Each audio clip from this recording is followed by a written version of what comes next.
Hello dear PU students, welcome to another video of shortcut series from Abhyasa Academy. So ಈ ಒಂದು ವಿಡಿಯೋದಲ್ಲಿ ಮತ್ತೊಂದು shortcut ಜೊತೆ ನಿಮ್ಮ ಜೊತೆ ವಿಡಿಯೋ ಮಾಡ್ತಾ ಇದ್ದೀನಿ. ಸೊ ಆ ಶಾರ್ಟ್ಕಟ್ ಏನಪ್ಪಾ ಅಂತಂದ್ರೆ that is from the continuity and differentiability chapter. So ನಿಮಗೆ ಫಂಕ್ಷನ್ ಏನಾದ್ರೂ y is equal to root of f of x plus root of f of x plus root of f of x and so on infinite sum nalli enadru idre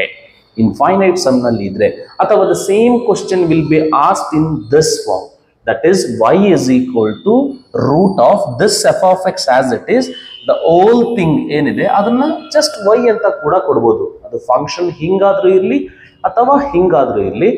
Then dy by dx answer enagutte anta andre f dash of x divided by 2y minus 1 ಆಗುತ್ತಂತೆ. So this is another shortcut. ಓಕೆನಾ? ಸೊ ನಾನು ಮುಂಚೆ ಹೇಳ್ದಂಗೆ ಜಾಸ್ತಿ short cuts ನ ಕಲಿತಾ ಹೋಗಿ, ಯಾಕಂದ್ರೆ ಟೈಮ್ ಡ್ಯೂರೇಷನ್ ಕಡಿಮೆ ಇರೋದ್ರಿಂದ with minimal time you have to solve the maximum number of questions. That is the reason why you have to learn the short cuts. Okay, so ಈ ಶಾರ್ಟ್ ಕಟ್ ಏನ್ ಹೇಳುತ್ತೆ ಮತ್ತೆ ಗೊತ್ತಾಯ್ತಲ್ವಾ? ಸೊ ಈ format ಅಲ್ಲಿ ಏನಾದ್ರೂ function ಅಂದ್ರೆ dy by dx ನ implicit method ಅಲ್ಲಿ ಫೈಂಡ್ ಔಟ್ ಮಾಡೋ ಅವಶ್ಯಕತೆ ಇಲ್ಲ. ಡೈರೆಕ್ಟ್ ಆಗಿ ಹೇಳ್ಬೋದು dy by dx ನ f dash of x divided by 2y minus 1 ಅಂತ. f ಅಂದ್ರೆ ಸೊ ಇಲ್ಲೇನಿದೆ, ಇದು ಫಂಕ್ಷನ್. ಈ ಫಂಕ್ಷನ್ ಏನಿರುತ್ತೆ ಅದ್ರದ್ದು ಡೆರಿವೇಟಿವ್ ನ ನ್ಯೂಮರೇಟರ್ ಅಲ್ಲಿ ಬರ್ದ್ಬಿಟ್ಟು ಡಿವೈಡೆಡ್ ಬೈ 2y minus 1 ಅಂತ ಬರೀಬೇಕು. ಡಿನಾಮಿನೇಟರ್ ಆಲ್ವೇಸ್ 2y minus 1 ಇರುತ್ತೆ, ನ್ಯೂಮರೇಟರ್ ಅಲ್ಲಿ f dash of x ಇರುತ್ತೆ. So let us solve some questions. So based on this, ನೋಡಿ ಇಲ್ಲೊಂದು ಕ್ವಶನ್ ಇದೆ. So the question is y is equal to sin x plus root of sin x plus root of sin x and infinite sum ನಲ್ಲಿ ಹೋಗ್ತಾ ಇದೆ ಅದು. So then dy by dx is ಅಂತ ಕೇಳ್ತಿದ್ದಾರೆ. So ನೀವು ನೋಡ್ಬೇಕು, ಇದು ನಾನು ಏನ್ ರಿಸಲ್ಟ್ ಕೊಟ್ಟಿದ್ದೀನಿ ಶಾರ್ಟ್ ಕಟ್ ಆ ಫಾರ್ಮ್ಯಾಟ್ ನಲ್ಲಿ ಇದೆ. ಸೊ ಹಂಗಾಗಿ ಇಲ್ಲಿ f of x ಏನು ಅಂತ ಚೂಸ್ ಮಾಡ್ಬೇಕು ಫಸ್ಟ್. ನೋಡಿ ಇಲ್ಲಿ f of x ಅಂದ್ರೆ ಇದೆ f of x, ಇದೆಲ್ಲ f of x ತರ.